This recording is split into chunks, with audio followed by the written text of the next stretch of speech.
Hello everyone, guys. In this topic, I need to find out energy stored inside capacitor due to charges. So we know capacitor is charge storing device, store charges. So in form of electrostatic energy, it store energy as well. So this one is one capacitor, and if I connect this capacitor with battery, and voltage of this battery is V.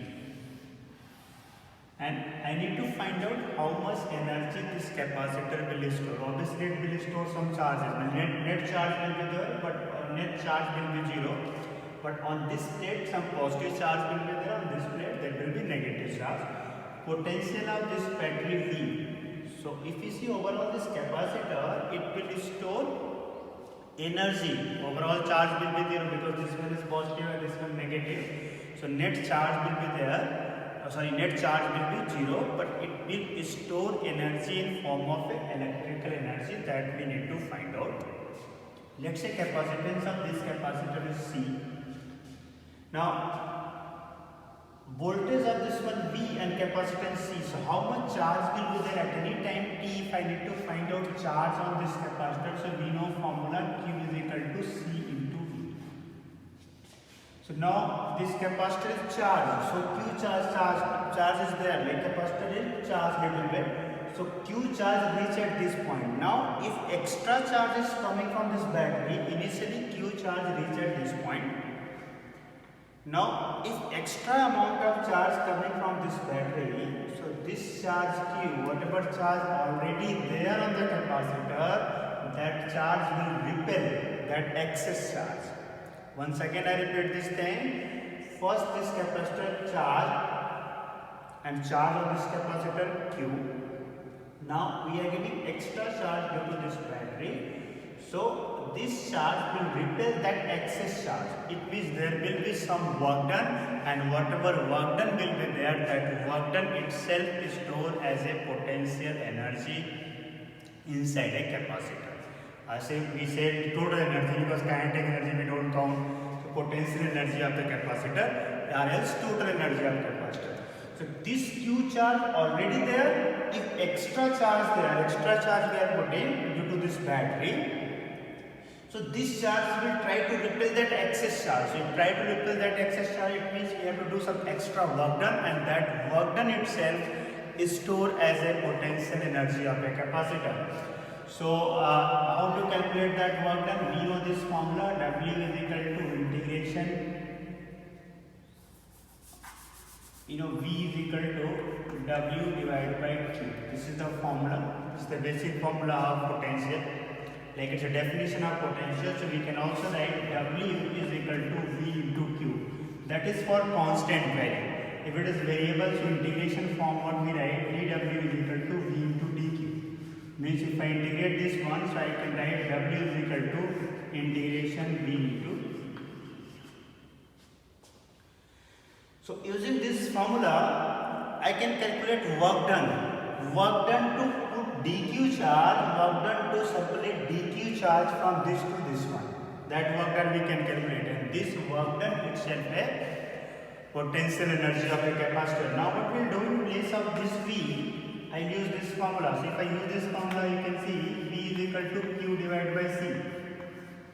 Q is equal to CD, it means V is equal to Q divided by C. So in place of this one, I write Q by C. So what will be W? From this one, W I get 1 by C outside and integration Q into dQ. Why I took 1 by C outside? Because C is capacitance, and capacitance does not depend on charge or voltage. So capacitance remain constant. If capacitance remain constant, so obviously constant thing if we don't integrate, so whatever thing constant, I'll take it outside. So in this case, if I put in place of V, if I write Q by C, so 1 by C I am taking outside of this integration part. Now we know integration of this Q dQ, that will become W is equal to 1 by C, this become Q square by 2. There is a formula for this integration, just like integration Q power n dQ. We can write Q power n plus 1 divided by n plus 1. So if you see this expression, here value of n is 1. So if Q is equal to Q divided by 1 plus 1 divided by 1 plus 1, that become Q square by 2. So if I calculate this work done, finally that become Q square divided by 2C. And this is work done to store that extra charge, and this work done itself a potential energy. So potential energy of this capacitor we can write Q square by 2C. So this is formula for potential energy of capacitor.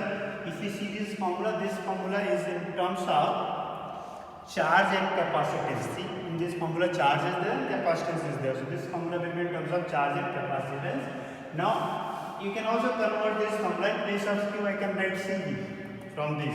If I write CV, so U is equal to what I get, C square V square divided by 2C. 1 C get cancelled, so what I get, U is equal to 1 by 2 CV square. So this is second answer, like second formula for this.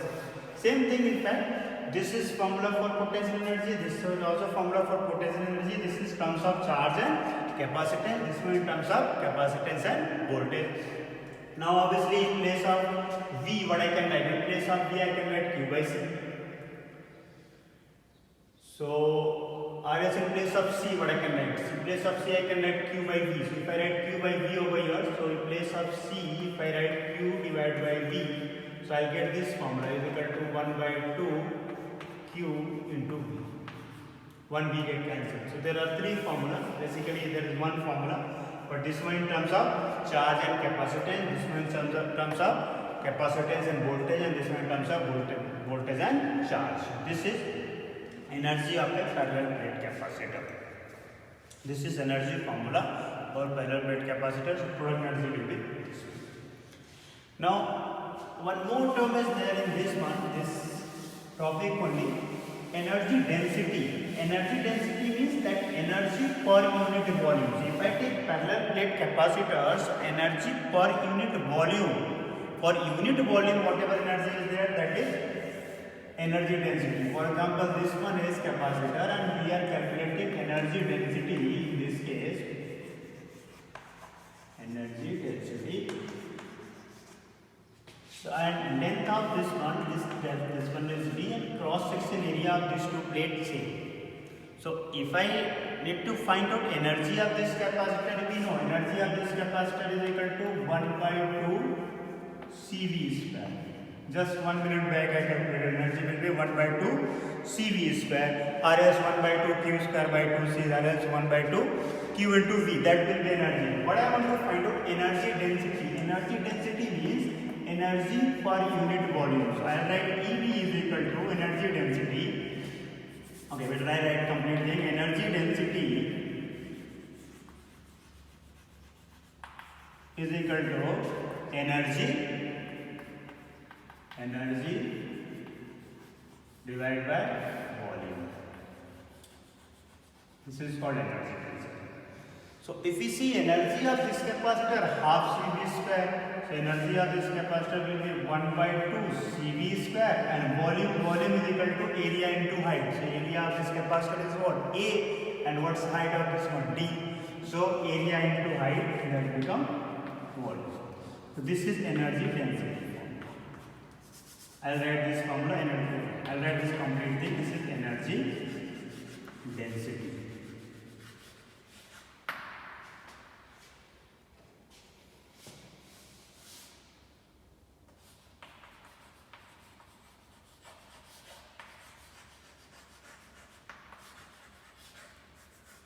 Okay.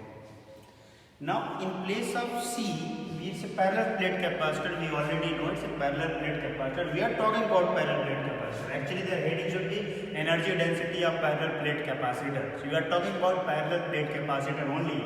In that case, if in place of C, what I can write in place of C, I can write epsilon naught A by D. We know the capacitance of parallel plate capacitor, that is C is equal to epsilon naught A divided by D. Now in place of C I can write that value, so energy density will be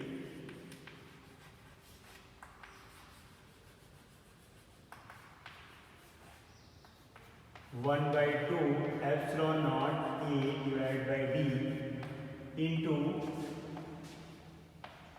E into D divided by A into D.